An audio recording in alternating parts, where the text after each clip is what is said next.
ناظرین، گزشتہ ایک ساتھ میں آپ نے جان لیا کہ اللہ سبحانہ و تعالیٰ نے قرآن میں مشرکین عرب اور یہود و نصارہ کے چاند، سورج، زمین، رات اور دن کے حوالے سے عقائد و نظریات کا رد کرتے ہوئے حقائق کو کھول کھول کر واضح کر دیا۔ خود کو مسلمان کہلوانے والوں کی اکثریت بھی انہی عقائد و نظریات کی حامل ہے جو عقائد و نظریات قرآن کے نزول سے قبل یہود و نصارہ اور مشرکین عرب کے تھے۔ اللہ سبحانہ و تعالیٰ کی طرف سے قرآن میں ان عظیم رازوں پر سے پردہ اٹھائے جانے کے بعد چاہیے تو یہ تھا کہ یہ لوگ اپنے آباء و اجداد سے نسل در نسل منتقل ہونے والے عقائد و نظریات کو ترک کر دیتے اور حق کو تسلیم کر لیتے، لیکن انہوں نے الٹا قرآن پر اعتراضات داغنا شروع کر دیے۔ کسی کو یہ گمان نہ ہو کہ یہ لوگ اپنے آباء و اجداد سے نسل در نسل منتقل ہونے والے عقائد کے دفاع میں قرآن پر اعتراضات اٹھا رہے ہیں، اس کے لیے انہوں نے قرآن کی جگہ سائنس کا نام استعمال کیا کہ سائنس ایسے کہتی ہے اور ہم سائنس پر اعتراضات اٹھا رہے ہیں۔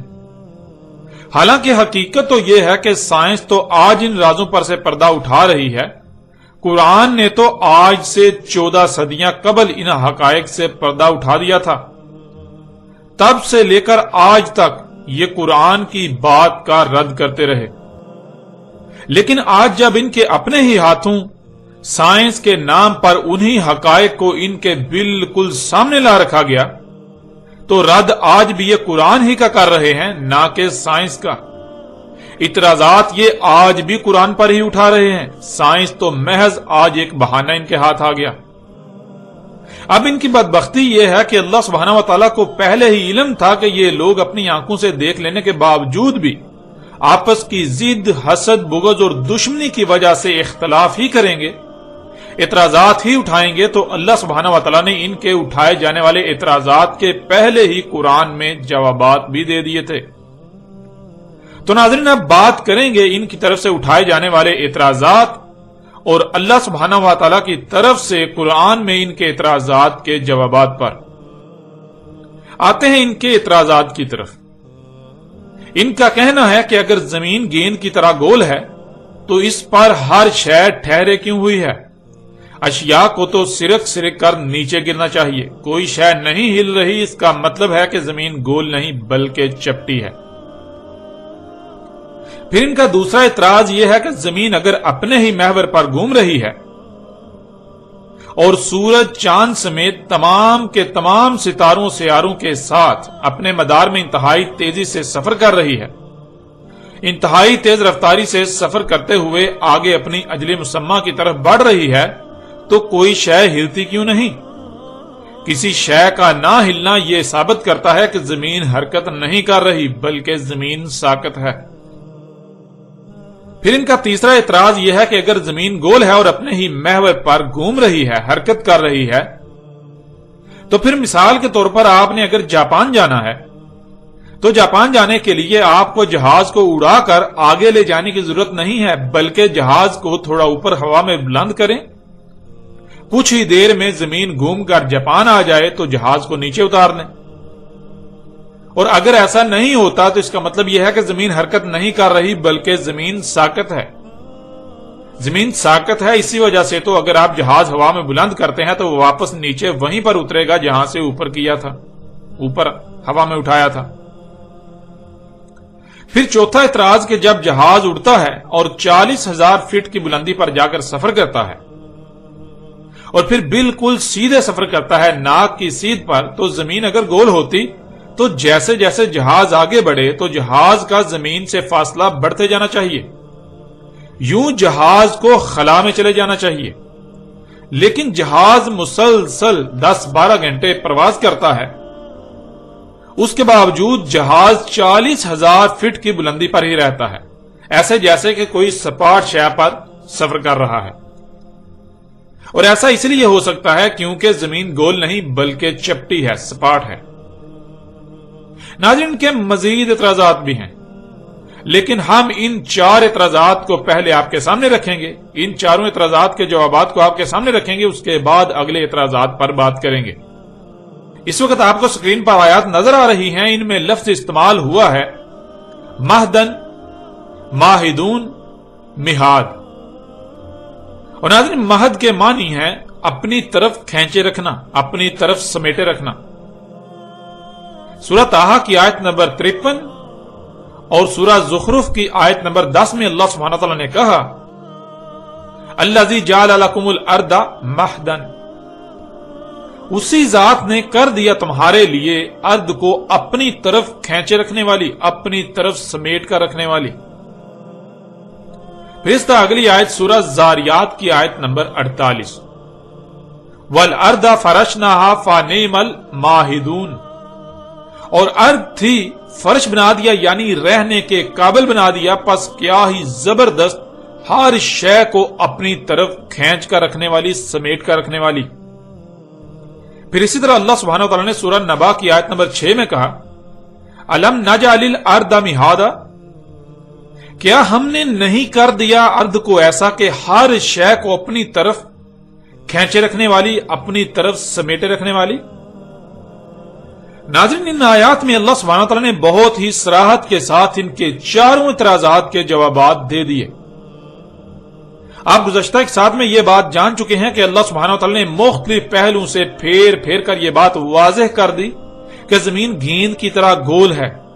اور گیند کی طرح گول ہونے کے باوجود سپاٹ خصوصیات کی حامل ہے، جیسا کہ آپ سورہ نوح کی آیت نمبر 19 میں دیکھ رہے ہیں واللہ جعل لکم الارض بساطا، اور اللہ ہے کر دیا تمہارے لیے زمین کو بساط، یعنی زمین گیند کی طرح گول ہونے کے باوجود تمہارے لیے ایسی بنا دی کہ تمہیں رائی برابر بھی اس بات کا احساس نہ ہو کہ زمین گیند کی طرح گول ہے، بلکہ تمہیں ہر لحاظ سے ایسی نظر آتی ہے اور ایسا احساس ہوتا ہے کہ وہ چپٹی ہے۔ تم کسی گیند نما گول شے پر یعنی گولے پر نہیں رہ رہے جس سے تمہیں یہ خوف ہو کہ آگے جانے سے کہیں تم سرک کر زمین سے نیچے گر جاؤ گے، بلکہ تمہیں ایسا لگتا ہے کہ تم بالکل سپاٹ شے پر رہ رہے ہو، یوں تمہیں نیچے گرنے کا بالکل بھی کوئی خوف نہیں۔ ناظرین کا پہلا اعتراض یہ تھا کہ اگر زمین گیند کی طرح گول ہے تو اس پر ہر شے ٹھہرے کیوں ہوئی ہے؟ اشیاء کو تو سرک سرک کر نیچے گرنا چاہیے تھا، لیکن جب کوئی بھی شے ہل نہیں رہی، سرک کر نیچے نہیں گر رہی، تو اس کا مطلب ہے کہ زمین گول نہیں بلکہ چپٹی ہے، کیونکہ چپٹی شے پر کوئی بھی شے سرکتی نہیں، ادھر ادھر ہلتی نہیں۔ تو ناظرین ان کے اس اعتراض کا اللہ سبحانہ وتعالی نے پہلے ہی قرآن میں جواب رکھ دیا تھا۔ اللہ سبحانہ وتعالی نے ان آیات میں کہا کہ ہم نے زمین کو مہاد بنایا، ہر شے کو اپنی طرف کھینچے رکھنے والی، ہر شے کو اپنی طرف سمیٹ کر رکھنے والی۔ اور اللہ سبحانہ وتعالی نے یہاں تک کہہ دیا کہ کیا ہم نے زمین کو ایسا نہیں بنایا، یعنی کیا ہم نے زمین کو ہر شے کو اپنی طرف کھینچ کر رکھنے والی نہیں بنایا؟ آج تم خود اپنی آنکھوں سے دیکھ چکے ہو، جسے تم زمین کی مقناطیسی قوت کا نام دیتے ہو، جس کی وجہ سے زمین پر ہر شے اس کی طرف کھینچی ہوئی ہے، تو کیا ہم نے زمین کو ایسا نہیں بنایا؟ یعنی آج تو تم اپنی آنکھوں سے دیکھ رہے ہو، آج تم اپنی آنکھوں سے یہ سب دیکھ چکے ہو۔ اب ناظرین جب زمین ہر شے کو اپنی طرف کھینچے ہوئے ہے، سمیٹے ہوئے ہے، تو پھر غور کریں یہ کیسے ممکن ہے کہ زمین پر کوئی شے سرک کر نیچے گرے؟ یعنی آپ کے پاس مقناطیس کا ایک بڑا ٹکڑا ہو اور اس کے ارد گرد لوہے کے چھوٹے چھوٹے ذرات ہوں جنہیں وہ اپنی طرف کھینچے رکھے، اپنی طرف سمیٹے رکھے، تو کیا پھر لوہے کے ذرات ادھر ادھر سرکیں گے؟ نہیں، بالکل نہیں۔ یہی خصوصیات زمین میں رکھ دی گئی۔ زمین بھی مقناطیس کے ٹکڑے کی طرح ہر شے کو اپنی طرف کھینچے ہوئے ہے، تو جہاں تک زمین کی مقناطیسی قوت ہے، مقناطیسی کشش ہے، وہاں تک بھلا کوئی بھی شے کیوں سرکے گی؟ کیسے سرکے گی؟ اللہ سبحانہ وتعالی نے قرآن میں مختلف پہلوؤں سے اس حقیقت کو بالکل کھول کھول کر واضح کر دیا، ہر پہلو سے واضح کر دیا۔ یوں ناظرین آپ نے جان لیا کہ ان کا یہ اعتراض سوائے جہالت کے اور کچھ نہیں، جو ان کی اصلیت کی عکاسی کرتا ہے، ان کی حقیقت کو بالکل کھول کر رکھ دیتا ہے۔ پھر ناظرین کا دوسرا اعتراض تھا کہ اگر زمین اپنے ہی محور پر گھوم رہی ہے اور اس کے علاوہ سورج، چاند سمیت تمام کے تمام ستاروں سیاروں کے ساتھ اپنے مدار میں انتہائی تیز رفتاری سے سفر کرتی ہوئی آگے اپنی اجل مسمہ کی طرف بڑھ رہی ہے تو کوئی شے ہلتی کیوں نہیں؟ کسی شے کا نہ ہلنا یہ ثابت کرتا ہے کہ زمین حرکت نہیں کر رہی بلکہ زمین ساکت ہے۔ تو ناظرین، ان کے اس اعتراض کا بھی انہی آیات میں جواب دے دیا گیا، وہی جواب جو ان کے پہلے اعتراض کا ہے۔ جب زمین ہر شے کو اپنی طرف کھینچے ہوئے ہے، سمیٹے ہوئے ہے، تو پھر جو کچھ بھی زمین پر ہے ان میں سے کوئی بھی شے کیسے ہلے گی، کیوں ہلے گی؟ سوائے یہ کہ اگر کسی شے پر زمین کی کھینچنے کی قوت کے خلاف قوت کا استعمال کیا جائے۔ اگر کوئی بھی شے زمین کی مقناطیسی قوت کے خلاف قوت استعمال کرتی ہے تو وہ ہلے گی۔ اگر وہ زمین کی قوت کے خلاف قوت استعمال نہیں کرتی، زمین کی مقناطیسی قوت کے خلاف قوت استعمال نہیں کرتی، تو وہ کیوں ہلے گی؟ وہ بالکل نہیں ہل سکتی۔ یوں ان کا یہ اعتراض بھی بے بنیاد اور جاہلانہ ثابت ہوتا ہے، جو ان کی ذہانت اور ان کی عقل کی عکاسی کرتا ہے، ان کی حقیقت کو بالکل کھول کر رکھ دیتا ہے۔ پھر ان کا تیسرا اعتراض تھا کہ اگر زمین گول ہے اور اتنی تیز رفتاری سے حرکت کر رہی ہے تو پھر مثال کے طور پر آپ نے جاپان جانا ہے تو آپ کو جہاز اڑا کر آگے لے جانے کی ضرورت نہیں، بلکہ جہاز کو تھوڑا اوپر ہوا میں بلند کریں، کچھ ہی دیر میں زمین گھوم کر جاپان آ جائے تو نیچے اتار دیں۔ اگر ایسا نہیں ہوتا تو اس کا مطلب یہ ہے کہ زمین حرکت نہیں کر رہی، زمین نہیں گھوم رہی بلکہ زمین ساکت ہے۔ اسی وجہ سے تو اگر آپ جہاز ہوا میں بلند کرتے ہیں اور پھر کچھ دیر بعد واپس نیچے اتارتے ہیں تو وہی اترے گا جہاں سے آپ نے اوپر بلند کیا تھا۔ تو ناظرین، کے اس اعتراض کا جواب بھی انہی آیات میں موجود ہے۔ جو بات پہلے کی گئی کہ جب زمین پر تمام اشیاء کو جہاں تک زمین کی مقناطیسی کشش ہے وہاں تک انہیں زمین اپنی طرف کھینچے ہوئے ہے، اپنی طرف سمیٹے ہوئے ہے، تو پھر ظاہر ہے زمین گھومتی ہے تو وہ اشیاء کیا زمین کے ساتھ نہیں گھومیں گی؟ مثلا اگر آپ ایک مقناطیس کا ٹکڑا لیں اور اس کے ارد گرد لوہے کے ذرات بکھیر دیں، ان ذرات اور مقناطیس کے ٹکڑے کے درمیان کوئی رکاوٹ حائل کر دیں جس سے وہ ذرات مقناطیس کے ساتھ چپک نہ پائیں۔ اب مقناطیس ان ٹکڑوں کو اپنی طرف کھینچے رکھے گا، لیکن رکاوٹ کی وجہ سے مقناطیس اور ان ذرات کے درمیان فاصلہ ہوگا۔ اب اگر آپ مقناطیس گھماتے ہیں تو اس کے ساتھ وہ ذرات بھی گھومیں گے، کیونکہ مقناطیسی کشش ان کو اپنی طرف کھینچے ہوئے ہے، اپنی طرف سمیٹے ہوئے ہے۔ بالکل اسی طرح جب جہاز ہوا میں بلند ہوتا ہے تو کیا وہ زمین کی مقناطیسی کشش کی حد سے باہر نکل جاتا ہے یا اس کے اندر رہتا ہے؟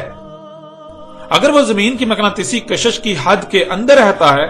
تو پھر وہ 1 ملی میٹر یا اس سے بھی کم ادھر ادھر نہیں ہو سکتا، بلکہ وہ زمین کے ساتھ ہی گھومے گا۔ اگر اسے کہیں جانا ہوگا تو اسے زمین کی مقناطیسی قوت کے خلاف قوت کا استعمال کرنا ہوگا۔ جتنی قوت وہ استعمال کرے گا اتنی اس کی رفتار بڑھے گی، وہ اتنا ہی آگے بڑھے گا۔ اور ناظرین، اگر جہاز زمین کی مقناطیسی کشش کی حد سے باہر نکل جاتا ہے تو وہ زمین کی مقناطیسی کشش اس کی قوت سے آزاد ہو جائے گا، پھر وہاں سے زمین گھومتی ہوئی نظر آئے گی، وہ زمین کے ساتھ نہیں گھومے گا۔ لیکن کیا جہاز زمین کی مقناطیسی کشش کی حد سے باہر نکل جاتا ہے جب وہ اوپر بلند ہوتا ہے ہوا میں، یا مقناطیسی قوت کے اندر رہتا ہے؟ جب وہ مقناطیسی کشش کی حد کے اندر ہی رہتا ہے تو پھر وہ اپنی جگہ سے ادھر ادھر کیوں جائے گا؟ زمین نیچے سے کیوں گھومتی ہوئی نظر آئے گی، کیوں گھومے گی؟ جب جہاز زمین کی مقناطیسی کشش کی حد میں ہوتا ہے، اس کے اندر ہوتا ہے، تو پھر جہاز بھی زمین کے ساتھ ایسے ہی گھومے گا جیسے سطح زمین پر پڑی تمام کی تمام اشیاء زمین کے ساتھ ہی گھوم رہی ہیں، جس سے زمین کے گھومنے کا ادراک نہیں ہوتا۔ اور ناظرین، آپ کئی مشاہدات بھی کر سکتے ہیں۔ مثلا ایک گاڑی جب تیز رفتاری سے سفر کرتی ہے تو جو اشیاء گاڑی کے اوپر یا اندر ہوتی ہیں، اگر وہ باہر نہ دیکھیں، صرف گاڑی کی اندرونی چھت یا اس کے فرش یا سیٹوں وغیرہ کو دیکھیں، تو کیا فرش، چھت یا سیٹیں وغیرہ سفر کرتے ہوئی نظر آئیں گی؟ نہیں، بالکل نہیں۔ ایسے ہی جو زمین کی مقناطیسی کشش کی حد کے اندر ہیں، اس میں موجود ہیں، انہیں زمین کے گھومنے کا قطعی احساس نہیں ہوگا اور نہ ہوتا ہے، کیونکہ وہ بھی زمین کے ساتھ ہی گھوم رہے ہیں، زمین کے ساتھ ہی سفر کر رہے ہیں۔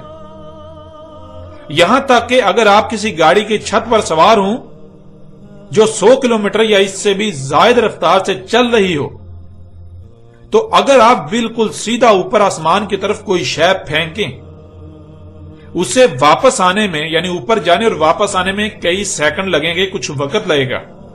اب ہونا تو یہ چاہیے کہ گاڑی چل رہی ہے، جتنی دیر میں شے اوپر گئی اور نیچے آئی تو اتنی دیر میں گاڑی کو بہت آگے چلے جانا چاہیے، لیکن ایسا نہیں ہوگا، بلکہ شے واپس گاڑی کے اوپر ہی عین اسی مقام پر آ کر گرے گی جہاں سے آپ نے اسے پھینکا تھا۔ یعنی ایسا نہیں ہوگا کہ آپ نے شے اوپر پھینکی تو اس کے اوپر جانے اور واپس نیچے آنے تک جو ٹائم لگے گا اتنے وقت میں گاڑی آگے نکل جائے گی اور شے پھر واپس پیچھے زمین پر گرے۔ نہیں،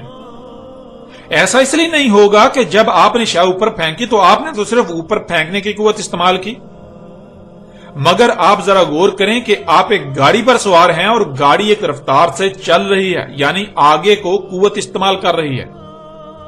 تو جب آپ شے اوپر پھینکیں گے تو خود بخود گاڑی جو آگے کو قوت استعمال کر رہی ہے وہ قوت بھی شے کو اوپر پھینکنے پر استعمال ہوگی۔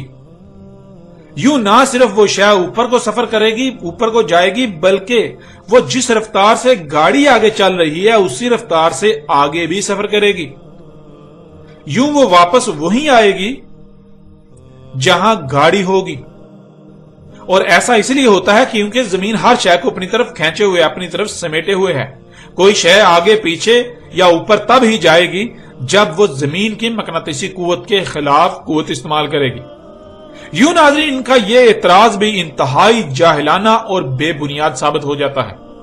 جو کہ ان کی عقل و ذہانت کی عکاسی کرتا ہے، ان کی دماغی حالت کی بالکل کھول کھول کر عکاسی کرتا ہے۔ اب آتے ہیں ان کے چوتھے اعتراض کی طرف۔ ان کا چوتھا اعتراض ہے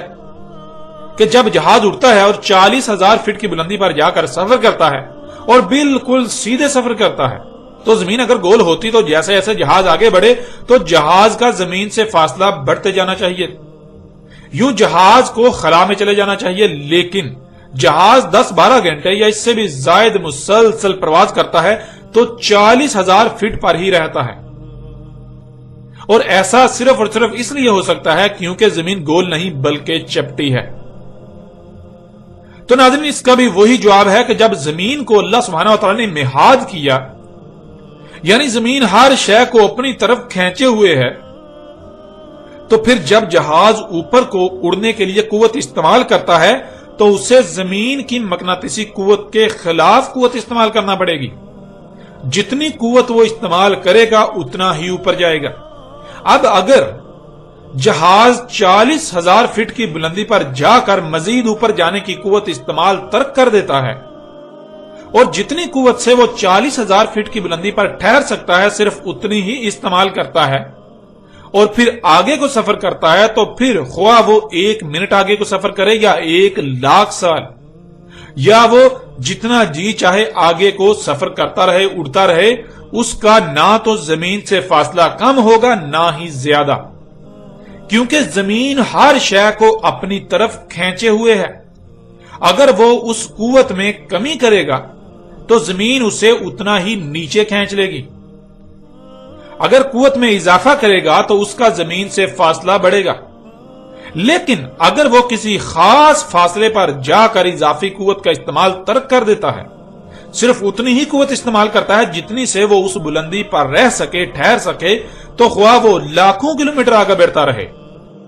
اس کے اور زمین کے درمیان فاصلہ نہ ہی کم ہوگا نہ ہی زیادہ، نہ ہی فاصلہ کم ہوگا اور نہ ہی زیادہ بڑھے گا، بلکہ وہ اسی حد پر ہی رہے گا، اسی فاصلے پر ہی رہے گا۔ ناظرین، ان لوگوں کا معاملہ یہ ہے کہ یہ غور و فکر نہیں کرتے، یہ عقل سے کام نہیں لیتے۔ بار بار یہ بات کہی گئی کہ زمین کو مہاد بنایا گیا، زمین کو مہدن بنایا گیا، یعنی زمین اشیاء کو اپنی طرف کھینچے ہوئے ہے۔ جب زمین اشیاء کو اپنی طرف کھینچے ہوئے ہے تو جہاں تک زمین کی مقناطیسی کشش ہے وہاں تک کوئی بھی شے بغیر قوت کے استعمال کے ادھر ادھر آگے پیچھے یا اوپر کیسے جا سکتی ہے؟ بالکل نہیں جا سکتی۔ یوں ناظرین، ان کا یہ اعتراض بھی ردی کی ٹوکری میں چلا جاتا ہے اور ان کی عقل کا اندازہ بھی باخوبی ہو جاتا ہے کہ یہ لوگ کس قدر جاہل ہیں جو اپنا مذاق خود بنوا رہے ہیں۔ اب بڑھتے ہیں ناظرین آگے اور ان کے پانچویں اعتراض اور اس کی حقیقت کو کھول کر آپ کے سامنے رکھتے ہیں۔ ان کا پانچواں اعتراض، جس کی بنیاد ان کے اپنے خود ساختہ تراجم و تفاسیر ہیں، وہ یہ ہے کہ قرآن میں اللہ نے خود کہا کہ اس نے پہاڑوں کو زمین میں میخیں بنایا یا میخوں کی طرح گاڑ دیا تاکہ زمین ہلے نہ، زمین ساکت رہے، جس سے یہ بات ثابت ہوتی ہے کہ زمین ساکت ہے۔ اور پھر سورہ فاطر کی آیت نمبر 41 کو بھی ساتھ بطور دلیل پیش کرتے ہیں کہ اللہ نے آسمانوں اور زمین کو پکڑا ہوا ہے تاکہ وہ حرکت نہ کریں، جس سے یہ بات قرآن سے ثابت ہو جاتی ہے کہ زمین نہ صرف چپٹی ہے بلکہ ساکت ہے، حرکت نہیں کر رہی۔ اور ناظرین اس کے لیے یہ جن آیات کو توڑ مروڑ کر اپنے مقاصد کو پورا کرنے کے لیے پیش کرتے ہیں، وہ آیات آپ کے سامنے رکھتے ہیں تاکہ آپ خود اپنی آنکھوں سے دیکھیں اور فیصلہ کریں کہ کس طرح یہ لوگ اپنے آباء و اجداد سے نسل در نسل منتقل ہونے والے عقائد و نظریات کو ترک نہ کرنے کی خاطر اور الٹا ان کے حق میں دلائل گڑھنے کے لیے قرآن کے ساتھ کس طرح کھلواڑ کرتے ہیں، کس طرح قرآن کی آیات کو اپنے من پسند تراجم و تفاسیر پہنا کر اپنے آباء و اجداد کو سچا ثابت کرنے کے جتن کرتے ہیں۔ سب سے پہلے ان تمام آیات کو آپ کے سامنے رکھتے ہیں، اس کے بعد ان آیات کی روشنی میں حقیقت کھول کر آپ پر واضح کرتے ہیں۔ اس وقت آپ کو سکرین پر آیات نظر آ رہی ہیں، ان میں سب سے پہلے سورہ نبا کی آیت نمبر 6 اور آیت نمبر 7 ہے، پھر اس کے بعد سورہ نحل کی آیت نمبر 15، سورہ الانبیاء کی آیت نمبر 31، سورہ لقمان کی آیت نمبر 10 اور سورہ فاطر کی آیت نمبر 41۔ سورہ نبا کی آیت نمبر 6 اور 7 میں اللہ سبحانہ وتعالی نے کہا الم نجعل الارض مہادا والجبال اوتادا، کیا نہیں ہم نے کیا زمین کو ایسا کہ زمین پر ہر شے کو اپنی طرف کھینچے رکھنے والی، اپنی طرف سمیٹے رکھنے والی، اور کیا ہم نے نہیں کیا پہاڑوں کو اوتاد۔ ناظرین سورہ نبا کی آیت نمبر 7 میں لفظ اوتاد کا استعمال کیا گیا جو کہ جمع کا صیغہ ہے اور اس کا واحد وتد ہے، اور وتد کہتے ہیں ایسی شے کو جس میں فانے یا تکونے کی خصوصیات پائی جاتی ہوں۔ اس وقت آپ کو سکرین پر فانا یا تکونا نظر آ رہا ہے، جسے انگلش میں ویج کہا جاتا ہے۔ سب سے پہلی بات تو یہ ہے کہ اسے کسی بھی طرف سے دیکھا جائے تو یہ تکونا نظر آتا ہے، یعنی اس کے 3 کونے نظر آتے ہیں۔ دوسری بات یہ ہے کہ اگر اسے کسی شے میں ٹھونکا جائے یعنی گاڑا جائے تو یہ نہ صرف مضبوطی سے گڑ جاتا ہے کہ نکلنا تقریباً ناممکن ہو جاتا ہے، بلکہ اگر شے سخت ہو تو اسے پھاڑ دیتا ہے، اور اگر شے نرم ہو تو اسے اطراف میں انتہائی زور سے دھکیل دیتا ہے، دبا دیتا ہے۔ جیسے جیسے آپ اس میں غور کریں گے تو آپ کو اس کی مزید خصوصیات کا علم ہوتا چلا جائے گا۔ اس آیت میں اللہ سبحانہ وتعالی نے پہاڑوں کو اوتاد کہا، یعنی پہاڑوں میں وہی خصوصیات ہیں جو خصوصیات اوتاد یعنی ویج یا فانے میں پائی جاتی ہیں۔ پہاڑوں کی ساخت ایسی ہے کہ نہ صرف یہ اوپر کو تکونے کی طرح اٹھے ہوئے نظر آتے ہیں، بلکہ یہ اسی طرح تکونی صورت میں زمین کی نچلی تہوں میں بھی نیچے دھنسے ہوئے ہیں، اور یہ اسی طرح وجود میں آئے جس طرح تکونے کو زمین میں گاڑنے سے زمین اطراف میں پریس ہو کر دباؤ کا شکار ہو کر سخت ہونے کے ساتھ ساتھ اوپر کو اٹھاتی ہے اور نچلی طرف سے بھی نیچے کو دھنس جاتی ہے۔ زمین کی تہیں اطراف سے دباؤ پڑنے کی وجہ سے نہ صرف آپس میں ایک دوسرے میں دھنس کر جکڑ گئیں، بلکہ وہ تکونوں کی صورت میں اوپر کو اٹھ گئیں۔ یوں پہاڑ وجود میں، اور جہاں جہاں پہاڑ ہیں وہاں نہ صرف زمین سخت ہے اور زمین کی تہیں ایک دوسرے میں ایسے دھنس کر جکڑی ہوئی ہیں جیسے رسی کے 2 ٹکڑوں کو گانٹھ لگا دی جائے، بلکہ جیسے اوپر کو اٹھی ہوئی پہاڑ نظر آتے ہیں اسی طرح زمین کی تہیں نیچے کو بھی دھنسی ہوئی ہیں۔ ناظرین آپ غور کریں، اس آیت میں اللہ سبحانہ وتعالی یہ سوال کر رہے ہیں